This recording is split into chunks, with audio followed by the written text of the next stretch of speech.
Welcome to episode 32 of Followers of the Cross. This is your host, Jason Reynolds.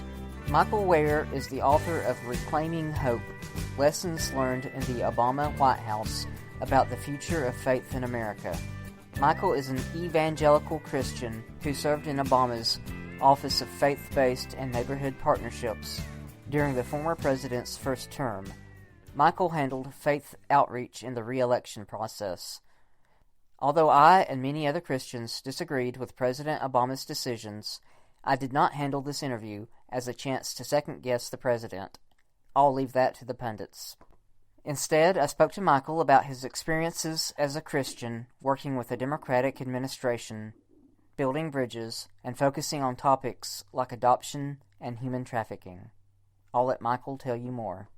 I was going to George Washington University.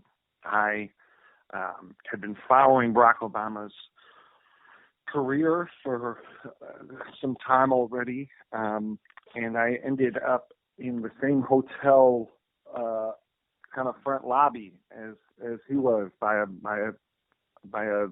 series of coincidences and frankly mistakes on my part. I was basically at this hotel at the wrong date from when I was supposed to be there, and as I was leaving, Barack Obama was walking in, and I met him, connected with a couple of his staff, and told him I wanted to work for him. And 8 months later, I was in Iowa for the Iowa caucus in the 2008 campaign, and so that just kind of built. After Iowa, I went to Chicago to do to work in the faith outreach department, and when the president won, I was asked to work on the inaugural committee, the presidential inaugural committee, and then was asked to work at the White House. So it was a pretty incredible kind of series of events that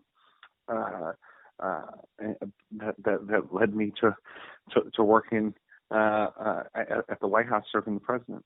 On the second question, Public Square Strategies is a consulting firm that helps build bridges between secular institutions and faith-based organizations. So we help religious organizations that have some sort of foot in the public navigate both the challenges and the opportunities of doing so, and then we help secular organizations that share a common goal with the faith community. We help them partner. Do you think, I was reading where you had made contact with President Obama at that point that you're talking about, sort of by accident.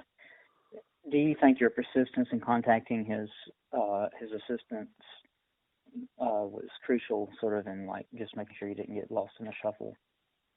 Yeah, it was. And I mean, so in politics, and particularly, presidential campaigns, like folks are busy, and so it was pretty important, I think, that I was young enough and hungry enough to not feel too embarrassed about reaching out every now and then. And so, yeah, as I write about in the book, like I drop folks a line, some weeks that was just, hey, I'm still around, I'm still here if you need me, and then 2 weeks later, I'd send an email that was 3 paragraphs on everything I thought they were doing wrong and how they could fix it. And so, it was. I think it was really important to stay on the radar, because you just want folks to be thinking of you when time allows them to be thinking about things like bringing additional staff on, or when a specific sort of problem arises that you'd be able to help with. And so, yeah, that persistence was, I think, pretty important. And I saw it not just for me, I saw it for innumerable sort of other staffers and folks in politics and in other areas, right? Like persistence and consistency and diligence is still goes a long way, even in this world. Yeah, certainly. Well, what were a couple of things that you thought were some of the biggest contributions that you brought to the administration? I know that you mentioned things like human trafficking and so forth. What would be some positives of your time there? Yeah, I mean, so it was just an immense honor to have the opportunity to serve. And so, what was really compelling about my time there is, and what was most effective was when we were able to use the convening power of the White House to bring people who are doing good work all around the country and sometimes all around the world together, that normally wouldn't be in the same room. And so we did convenings around social innovation and around international development and feeding the hungry and around unemployment and how the church could help address problems of unemployment and underemployment. And so, to the extent that I was able to bring folks together who normally wouldn't be in the same room together, that was a role that I always loved being able to play. And then, just like you need folks to understand the needs of and the perspective of all kinds of communities, I work really hard to understand and then communicate the perspective of America's diverse, big faith community and all of its sort of components. And I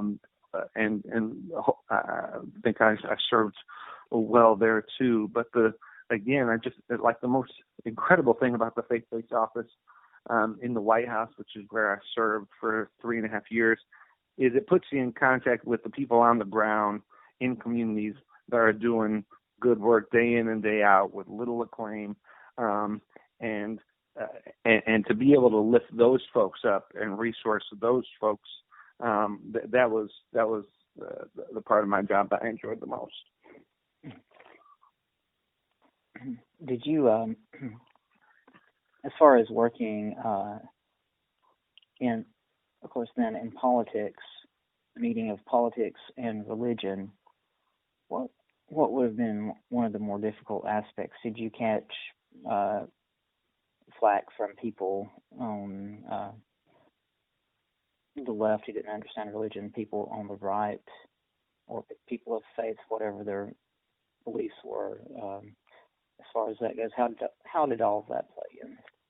Yeah, I mean, I think when you're, in any area, when you work at the White House, you're going to be catching flack from folks because it's in many ways the center of, political power, and politics is very divisive these days, as I detail, as I talk about in great detail in the book and Reclaiming Hope. And so yeah, I mean, from the left, from the right, from family members, from people I didn't even know.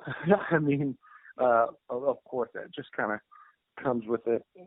I mean, I think when you're working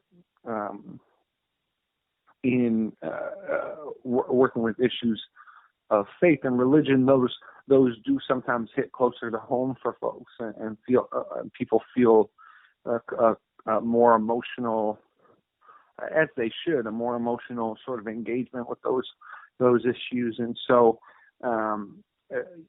whether you're talking about folks suffering globally under poverty, and folks thinking that the administration wasn't doing enough to fight to combat AIDS or global hunger, or folks who disagreed with the administration's policies on more conservative issues. I mean, that always happens, but that's part of the job. And the amazing part of my job was a big part of my role was making sure that all voices were heard in policy and outreach discussions. And so the folks who disagreed with the administration, I was able to lift their voices up and make sure that folks understood their perspective as well. I found it interesting where you had written that the McCain campaign had not reached out to the faith community. Meanwhile, you were doing what you were doing. How much of do you think that played a factor in the outcome of things? In 2008, I think it played a significant role in how the votes turned out. I mean, I think 2008 structurally was going to be a Democratic year just because of how low President Bush's approval ratings were at the time. In 2012, I think it played a bigger role, and Republicans for several cycles several elections had basically outsourced their religious outreach to outside groups, which means that they're not truly folded into the campaign apparatus, and that was something that hurt McCain. That was something that hurt Romney. It played a big role. Now it's important to say, Barack Obama was approached faith outreach in his campaigns differently than Democrats had before him and after him. And so a big criticism of both John Kerry and Hillary Clinton was that they did not find a way to take their message to, in particular, conservative, Orthodox faith communities. And Barack Obama found a way to do that, even if folks disagreed with particular policy stances. They felt like he wanted their votes. And that's been a problem that the Democrats had in 2016. And, for not just the sake of the party, but for the sake of the country, I think it's good when you have two parties that are reaching out to all voters. And so hopefully the party will turn back closer to at least the outreach model that Barack Obama had. I was curious on your thoughts about the 2016 elections. That delved into it a little bit right there. So, on the, I could comment on the basics of how the election turned out, specifically, which I'll do first relating to the faith community. You had a highly sort of vulnerable candidate in Donald Trump, who was still willing to go particularly to evangelicals and ask for their vote, even though he was crass. He had made his money in casinos and in highly aggressive business enterprises, all things that you can sort of probe around from an evangelical perspective, and there might be some difficulties there. The problem was that the Clinton campaign did not see any of this and did not go to the faith community asking for their vote as well. They basically thought that they could win while ignoring a large slice of the American electorate, and that proved to be a failing model. And so with the faith community, they failed to reach out. And then generally, I think Hillary Clinton's campaign was always at tension with the fact that our last nominee and our president beat her in 2008 with a message of turning the page and sort of moving the Democratic Party forward. And so the Clinton campaign was always at tension with the fact that they had all of this history of Hillary Clinton's time in public life, which presented opportunities and challenges. And how were they going to